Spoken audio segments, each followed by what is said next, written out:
Not all bleeding is an emergency. Small cuts, scrapes, or shallow wounds are common and can usually be treated safely at home. Here's what to do if you or someone else has minor bleeding. First, stay calm and assess the situation. If the bleeding is steady but slow and the wound is small, it's probably something you can handle without calling for medical help. Before anything else, clean your hands. Wash them well with soap and water, or use hand sanitizer if that's all you have. This helps prevent infection. Next, gently clean the wound. Use clean running water to rinse away any dirt or debris.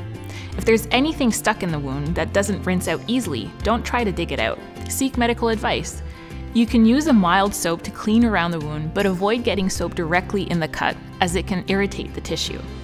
Once the area is clean, stop the bleeding. Use a clean cloth, tissue, or bandage to apply gentle, steady pressure.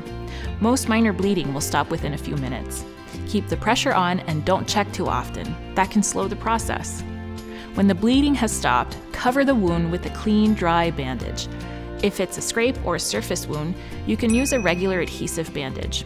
For slightly larger cuts, sterile gauze and tape work well. Change the bandage once or twice a day, or anytime it becomes wet or dirty. To help with healing, you can apply a thin layer of antibiotic ointment before covering the wound, unless you're allergic or sensitive to it. Watch for signs of infection over the next few days. These include redness, swelling, increased pain, warmth around the area, or any pus. If you notice any of these signs, or if the wound isn't healing, contact a healthcare provider.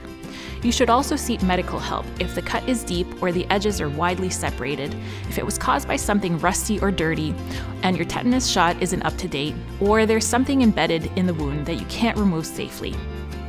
Most minor bleeding can be handled with a little care and attention. Clean, protect, and monitor the wound, and you'll be helping the body do what it does best: heal.